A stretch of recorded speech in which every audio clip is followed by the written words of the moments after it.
And then we can dive in. Alrighty.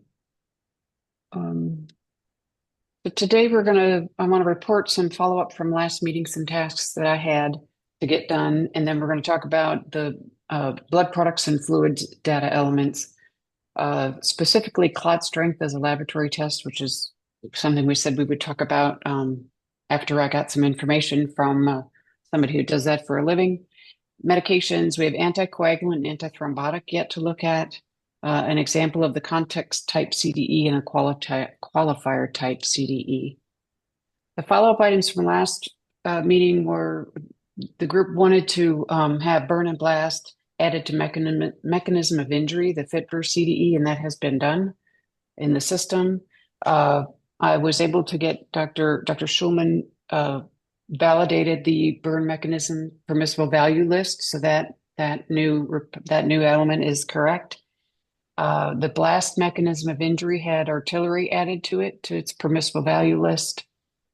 Penetrating mechanism, the group wanted to see the permissible value definitions. That's on the next slide, and then there was a question about pre-existing conditions.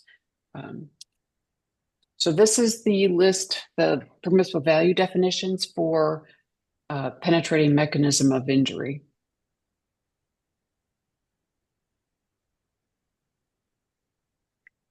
Do you need feedback on that? Only if somebody has a strong feeling that they want to or feel like they need to edit it, or if they need more time to think about it, I can send it out. I think people had some discussion last time about it and just wanted to make sure they understood the permissible values and what those meant. Right.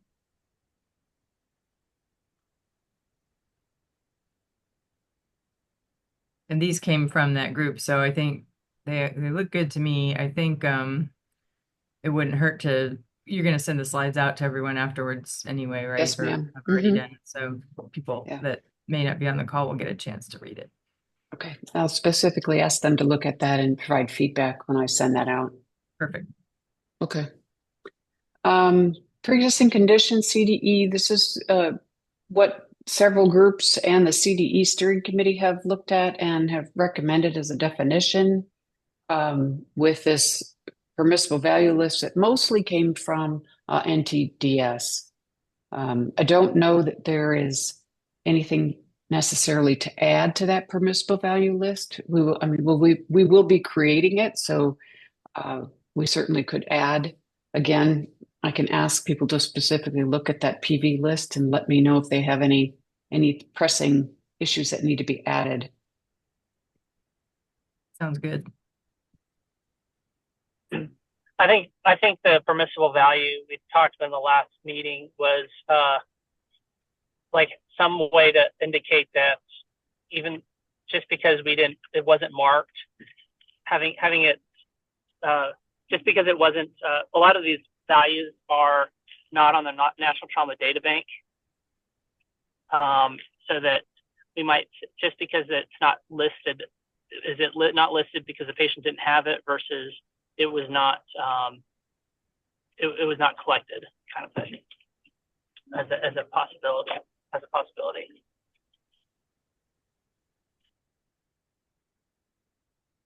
Would you consider adding not collected as a permissible value? Is that what you're talking about to differentiate from?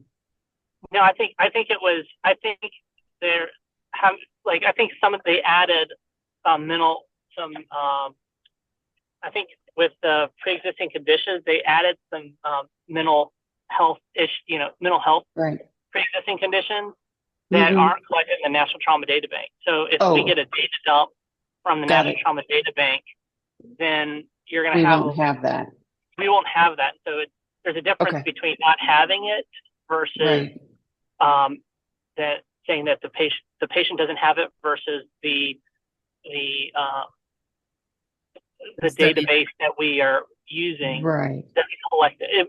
Does the patient not have it, or was it not collected? That needs to be differentiated with at least with the things that are not on the National Trauma Data Bank. Okay. Is that the case for everything that we're doing, Monica? I mean, if No, we haven't okay, added that as part of the CDE structure in any of the other ones that I'm aware of, at least not on any of ours. John, I'm just trying to understand. So are you saying that the NTDB added new diagnosis? So like if somebody was using that data set from previously, they wouldn't have had those granular diagnoses because they've been added later? Am I saying that? No, my concern is that I think a different work group wanted to add during the pre-existing conditions as well mental health, like certain mental health Right.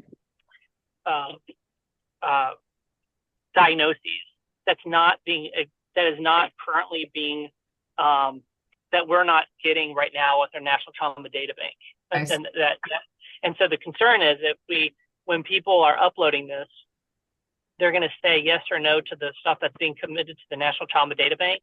But and this is something to think about for all of the things that are different than National Trauma Data Bank. It's like additional values that are not, is the value something that, we look for and we say that this patient, to our best of our knowledge, this patient doesn't have it.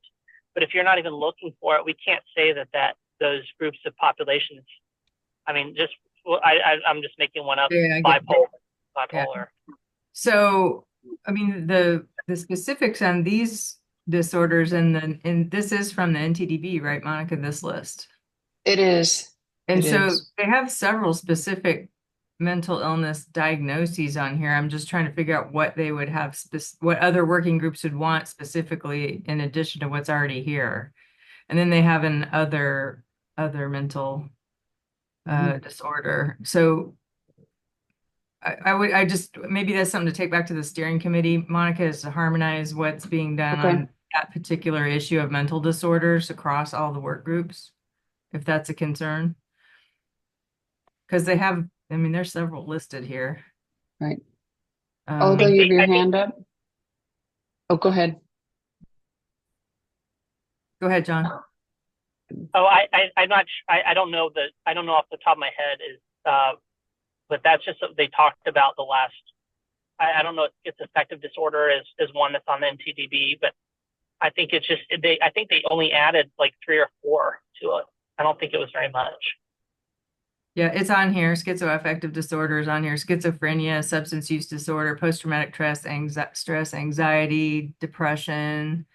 There's a few more as I'm scrolling through here. Attention deficit disorder, alcohol use. So there's several different ones. So let's just make sure that we're not asking for something or that they're not asking for something that we wouldn't be able to capture, which is just John's point. But that probably is a steering committee level question, since there's multiple work groups that are asking about the same thing. Yeah. Thank you for bringing that. Yeah, thank you. Olga, you have your hand up? Yes. So regarding adding, like it wasn't collected, it wasn't in the database. So generally in FIDBR, we are trying to be kind of in line with CDISC philosophy that the data set is submitted to FIDBR is complete. That means people already done their homework, and if the pre-existing condition doesn't list it for this particular subject, the subject doesn't have it. And that is something to think when you create questionnaires. And if some data are pulled from the other database where they didn't ask these questions, it might make sense to put the note on the data set level, and FIDBR has this ability, like for example, this data set was pulled from the repository X, and repository X doesn't have data elements with mental health questions. So then the people know that these data are missing, and for what the reason why these data are missing. Does it make sense what I'm saying? It does, but I guess with FIBR in the past, these are prospective studies that I don't know. I think if we're opening this up to all trauma studies, especially multi-center trials, you're going to get a different type. I think you're going to start getting a different type of especially those that are not funded. You're going to get a different types of studies that are coming through, and they're going to rely heavily on the National Trauma Data Bank, and they're also going to have, and with a few additional values here and there. And my concern is if you have a large influx or several studies that are just using the National Trauma Data Bank pre-existing conditions, and let's say I want to look at if I want to look at mental set disorders, I might pull some of the from those studies that aren't gathering that, and it should be like a searchable value that you're removing studies that are only using National Trauma Data Bank for the pre-existing conditions set. That can be done in the query tool on the study level. Okay, great. Then, all right. Okay. Here I'm not contradicting. I'm just saying that the philosophy of FIBR is that the data set submitted to the repository is complete. So people already done their due diligence. They submitted the metadata about data set. So that's all is searchable. So like I'm not opposing like this data adding PV, this data haven't been collected, but I'm just trying to keep the list of permissible values kind of minimum and at bay, because if it's too many, we are getting wrong data because of the human error. Does it make sense? Like that's why we didn't support like various flavors of null. We assuming like if it's an empty cell, that means these data haven't been collected, or if there is some note why it is null on the data set level. Does it make sense what I'm saying or not? Yes. Yeah. I mean, I think Yes. I think as long as it's well known where that data came from and that there's a Mhm. limitation, and that limitation regarding this particular data element is available, searchable, queryable, so that when they pull data, they know that, Mhm. what's what, then I think that sort of solves the problem for the time being. Yes, yes. Okay. Thank you so much. Mhm. Okay, on to blood products. Well, let me go back. So this is what was decided during your during the Delphi rounds, was that we were interested in collecting, packed red blood cells and platelets, et cetera. And you can see here that we decided we wanted units and we wanted CCs in the first 24 hours. And a lot of that material came from previous uh, large studies and then NTDS, et cetera. So we need to, like we did with vital signs, sort of have a conversation about what we really want to have instead of, creating 10 new common data elements, for example. What is currently in the system and is the FITBR UDE of blood product type given, and it lists a group of blood products. The CDE steering committee looked at this also last week, and their recommendations were really to create a new NTRR CDE for blood product type, because they felt like this FITBR UDE wasn't inclusive enough, and that to really focus on broad inclusion of all the different sorts of blood products currently being used and potentially being used in the near future, such as some of the car precipitate medications or products, or even HBOX or things like that. So that was their recommendation when they looked at this. Um, And if you went along with that, we would essentially create 3 new NTRR CDEs, one to deal with the type of blood product given, one to deal with the volume, a number, and one to deal with the unit of measure. So feel free to discuss.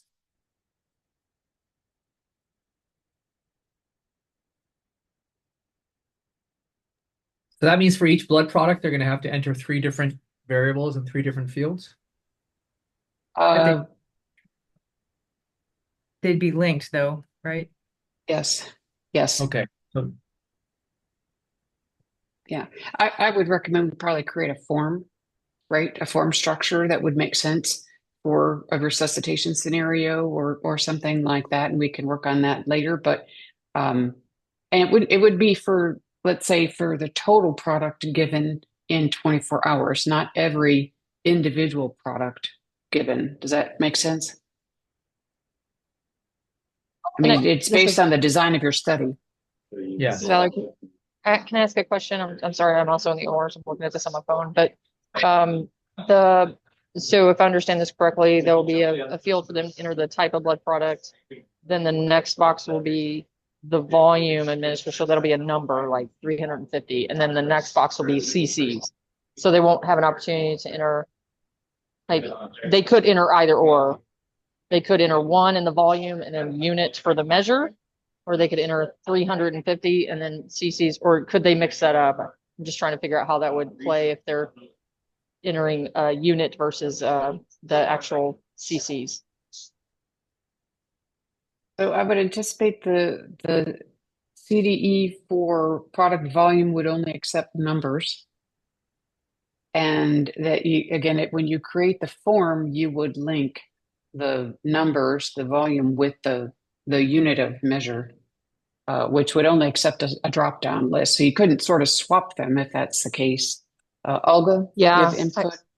So I Yeah. guess I'm asking, so they'll only be able to do one or the other though, right? Like if we're asking them to put in a volume administer, but it's in number of units, they're going to put 1 and then pick unit. Yes, that yes. true? If they gave Okay. 1 unit of pack cells, they would choose 1 and then unit. But now you could build a form that had both, and you could put in 1 unit and 350 cc's, for example. Which might be desirable. Right. You Yeah. could do both. And Yeah, I think think there'd be some kind of, there'd be some kind of internal check to say, like if they tried to put in 1 CC, there would be a flag or something. Yeah, you could do that on the Proform side. And again, we could create a form structure that allowed for that sort of documentation or data within, let's say, again, a resuscitation form structure that would allow for that. But we don't want to create, 4 or 5 or 6 different CDEs to address that. If we can create CDEs that can be repeatedly used and still get the message, I think that's probably the better way to go. Agree. Do you guys think is 24-hour period granular enough for the trauma surgery people? I mean, that's going to be based on study. I mean, how they collect it. Yes. It will be. Yeah, and we have a qualifier CDE at the end of this slide so that we can have that conversation. Do we want more permissible values? Because that's where we put the 4-hour resuscitation. We could put 24 hours. And then again, you can create something specific to your study also. Olga, you have your hand up? Yes, so regarding units of measures and putting different values depending on how things been measured, yes, you can have both or whatever you want to have in the form structure. In those cases, we will need some additional information from the working group, like how these things are usually measured. Please provide us, and we will work and create the way that people do not have to recalculate or do some sorts of, people can submit the data the way how these data are usually collected. Does it make sense? Yes. Yes. First, I agree with that when we get to the form structure part. First, we need to decide if the permissible value for blood products is inclusive enough. And I Mhm. suspect not. Can you elaborate on that? Well, it doesn't currently include freeze-dried plasma. It doesn't currently include IFC. It doesn't. So that's what I'm asking. What Yeah, else, yeah. right? Um, I think that didn't on that previous slide, wasn't there a list of things that were proposed? I'm sorry, going to my other computer. the previous slide that I just went back was what we looked at within the Delphi, and all of those items uh, are in here in this UDE, Right. plus some others that the person that created the that UDE added. But I don't think it's inclusive enough or broad enough based on what I've been seeing for resuscitation uh, studies.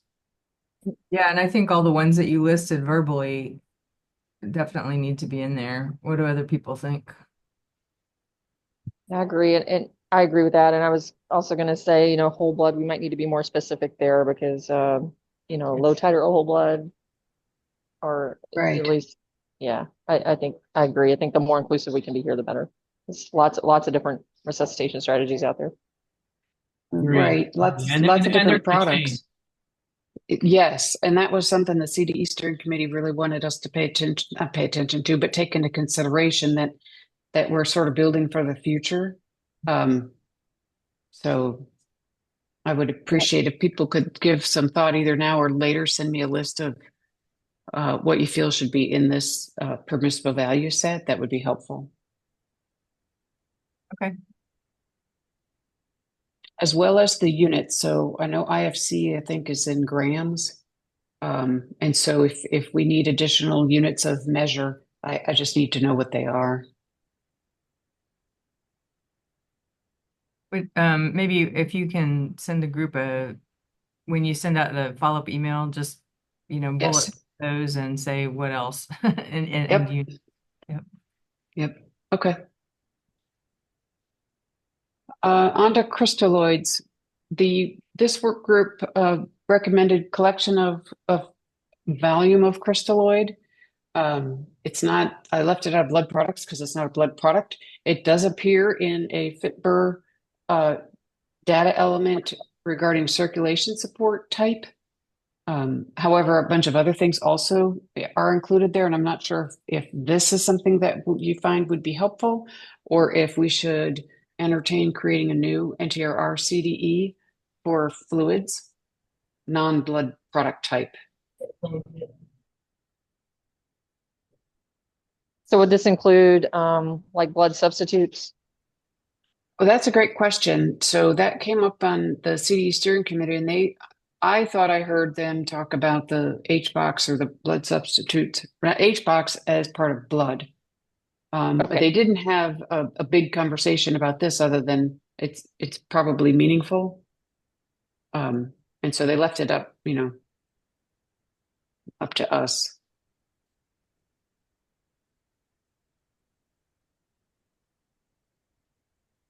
So where would you put blood substitutes? Would you list it as a blood product type or would you list it as something else? I would probably, I mean, just thinking about this off the cuff here, would list it under circulation support, but I'd be Okay. curious to hear what others think. Because that's where we have crystalloid and colloid and other stuff, right? So Yeah. kind of makes sense to me too. We took crystalloid out of the blood categories that were it was in FitBur Right. and separated it, so that would make sense. So do you feel like you like the circulation support type variable?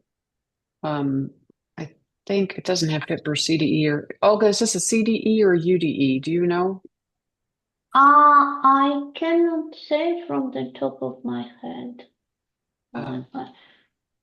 Because it includes CPR, which is not an IV fluid, or ventricular assist devices. It pretty runs a gamut from some fluid to VAD. Would a Reboa fit in this category? I don't know. That's a great question. It I mean, looks like it is a CDE, okay, and it is also used in the National Institute of Aging. So I guess my question is, if you feel like a circulation support type CD data element is important, and this one doesn't actually fit the bill, especially when you throw in Reboa, maybe we create an NTRR CDE for that. And then my follow-on is, do you want fluids in this circulatory support when we've actually pulled blood products, which is a circulatory support therapy, out separately? So just something to cogitate on how you want those sort of set up. It's a grouping, splitting kind of thing. I mean, one way Yeah. to do it would just be, circulatory support, all, fluids, and then everything, all fluids, blood substitutes, everything all under one thing, but not things like CPR and ventricular assist device and those types, mechanical circulatory. Right. What do people think? Do we want to continue to pull blood products out separate? It seems to me that the mechanical fluid circulatory support should be really great. Can you repeat? You kind of went robot there for a sec. Oh, or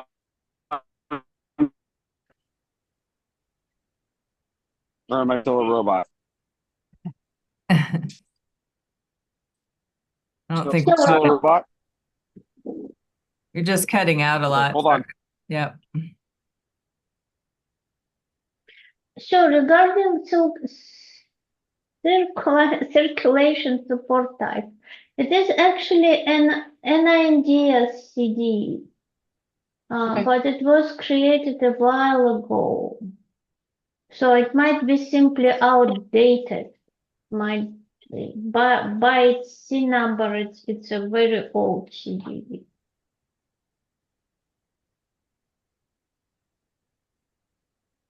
I don't think I caught what you said, Olga. Can you repeat that? I'm saying I'm looking at, okay, let me share my screen. How can I share my screen? Yeah, I agree with you, Sam. He put in the chat, fluid support and mechanical support should be categorized separately. And I guess the follow-up question is, should we just put all fluids and blood substitutes and blood all together as one, rather than splitting blood out from blood substitutes and other fluids? Well, It depends on how the NTDB does it, right? Which I think is separate. I think it is also. so it'd be easier to just have two categories then. Because we're proposing a new way of doing it for this. So we'd still get NTDB blood data. It would just flow into some kind of NTRR new CDE. Sam said he thinks it's useful to have them separate also. Yeah. And so you might start putting units of crystalloids, and that wouldn't be That's not helpful. Okay.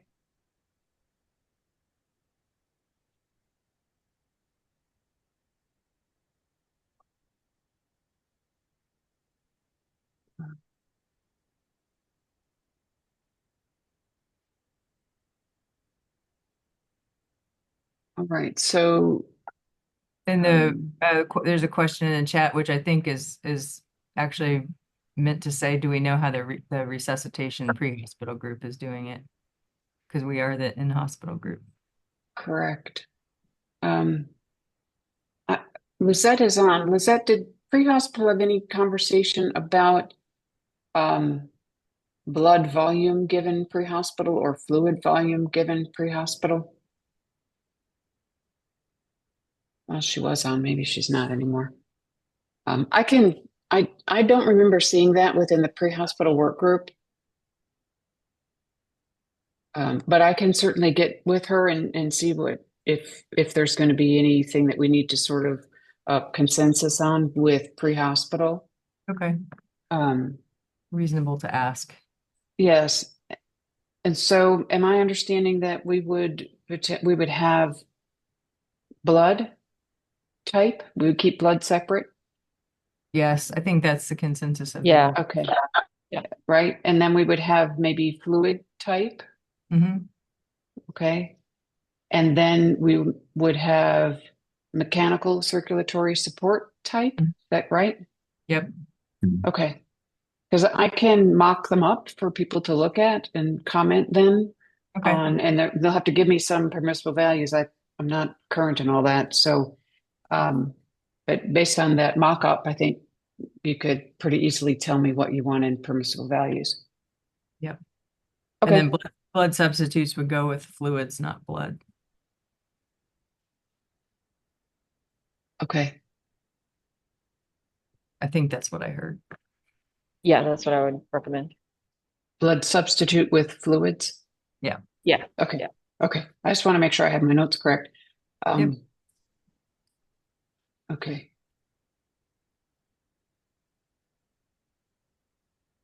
All right. Next.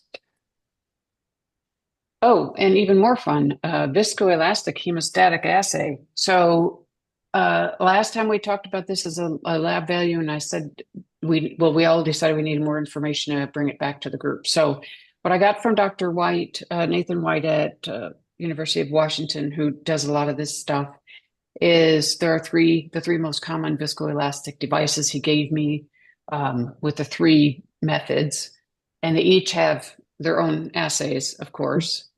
And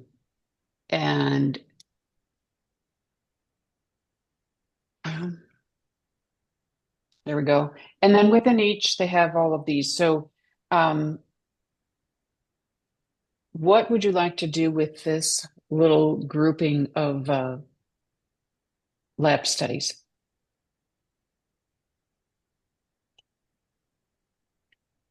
I mean, all of that can be created. It can all be created as data elements. So that's not the problem. It's just is this granularity for this sort of testing important and need to be part of NTRR?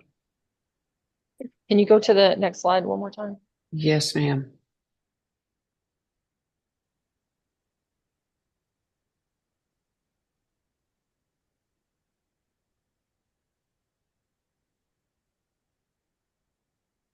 Yeah, I mean, I think the problem is if people are using, the three different devices, you're going to have to include them because otherwise it's, apples to oranges. Right.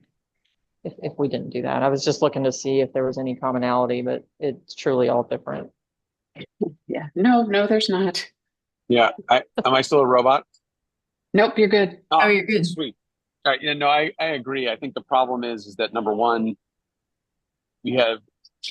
they're in use at different centers. And then number two, in order to ask effective questions, if you're just missing one value, it actually sometimes limits what you'd be able to do with the information. So I think this is one area where it's probably to have, unfortunately, all of those values for each of the testing devices available. I kind of Okay. agree. I mean, it's going to be more important as time goes on too. Because, people are starting to use these things much more in their research protocols. So unfortunately, a lot of detail, but I don't know how we do without it. Right. One of the only ways of actually probably evaluating those three separate devices across a data platform, which I think makes it valuable to have each one of these. Yeah. Yeah, I agree. Because I think the ultimate goal would be to get to a point where you could, regardless of which test you use, compare apples to apples based on what you're actually testing within it. But we don't really have that right now. So I think we have to start here. And then that would be the ultimate goal and, future stuff. Sounds Like if okay. you were saying clot strength, or you were saying platelet, whatever, you know, to do apples to apples, we would have to have all those kind of aligned, and we just don't have that yet. That made it easy, made something Yes. hard. Yeah. All right. More CDE mockups coming your way.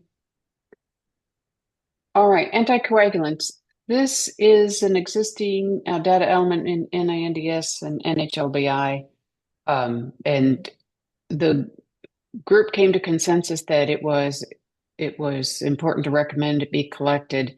In the Delphi rounds, it was a bit odd because we had a yes/no question paired with a what did they get question. So I'm not sure if the group thinks there's value added to the yes/no question versus the what did they get question.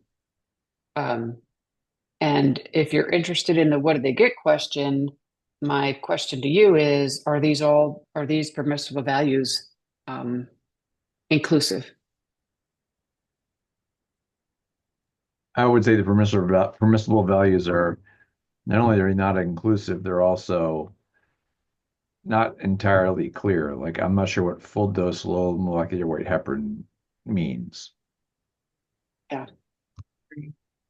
Yeah, I'm assuming that means like weight-based full anticoagulation. But yeah, Right, it's not but- very clear, and there's lots of other things. That might we be need in to- sorry, I didn't mean to talk over. That might be in the definition of that, but we don't have that in front of us. No, I can ask Olga for them. She had to drop off the call, but I can come back to Yeah. the group even via email with the definitions of those. And then we can either modify this CDE, and I have to get the boundaries from her on that, whether I can or can't, or we would, if it's important, then we would create our own with the values that you choose, And let me the ask the permissible group. values. Yeah, I think we need to. Let me ask the group, like, do you think it's important to have which direct thrombin inhibitor, which factor 10A inhibitor, what dose, et cetera, or how granular do you think this needs to be? I think that the comparison, having the specific name of the agent, I think is less useful for this data set. I don't think that our primary purpose here is to sort of compare which class of agent is, to make a within class comparison. So I think here the class is fine, but I would agree that this list is a little bit non-specific. And then also, are we separating this? And I think it should be very clear in how the variable is defined. If this is separate from the use of anticoagulants as prophylaxis for deep vein thrombosis. Yeah, I was just going to bring that up because is this being used as a treatment or a prophylaxis? And I think that's one of the things that we have to account for. How we do that remains to be seen, but. Okay.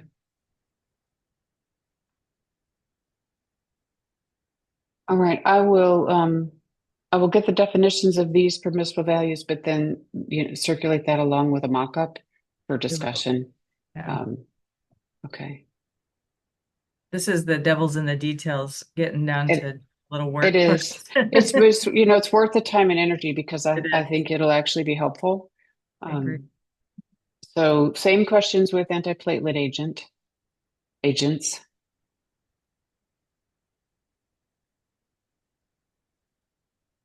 There's definitely newer agents that are, if we're gonna, like somebody mentioned earlier, the class of the drug, instead of a clopidogrel, you would risk an ADH inhibitor or something like that, as opposed to Okay. Yeah. agent itself. Okay. I will do a mock-up of a new NTRR CDE for antiplatelet therapy with the class of drug versus the specific name and send that around. Okay. Good. Same issue with therapeutic prophylaxis, Yes. right? Okay. Yep. Same.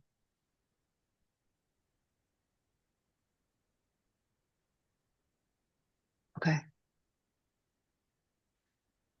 I wanted to show where we are currently with the timeframe context type that would be added to any data, any form to any data grouping within a form structure.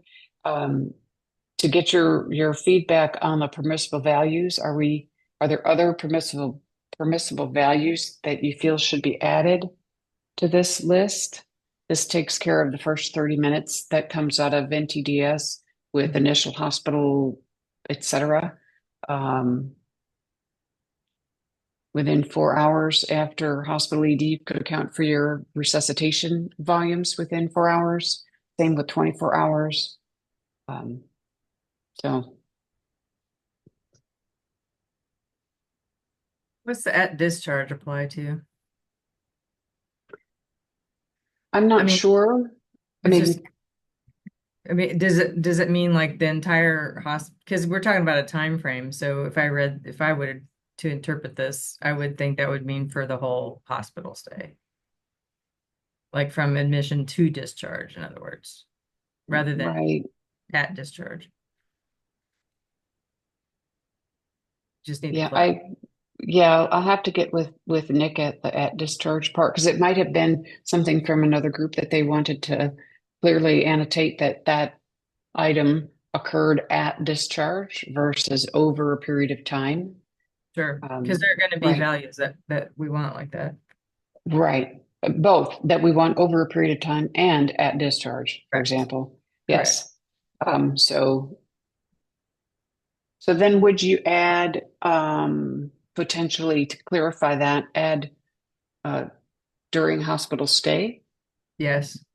to this permissible value list to clarify that from something not that we would, acute hospital necessarily be working on now, but something someone else might care about that occurred at discharge Correct. versus, There should be two right? items. Yeah, one for the entire hospital stay and one for Yeah. a point in time at discharge. Okay, so add, oh, I forgot what I said. Hospital stay Length of the duration or hospital something, stay. right? Yeah, yeah. Yeah. The entire Okay, length of stay, you could say. right. We're Okay. getting there, folks. We got one more slide. Yep, sorry, just one more. But then and then if you think of any others, of course, that would this data element that could be used with anything you're collecting to annotate that time frame. And then the last one is a qualifier type that we talked about in regards to vital signs initially as the highest and the lowest. There were some vital sign measures that the group determined were going to would be helpful. One was a highest heart rate and one was the lowest systolic blood pressure, I think, if memory serves. And so we talked about creating a qualifier type. And my question is, are there other potential qualifier types that would need to be added to this permissible value, as in first or last, or all we are interested in is highest or lowest?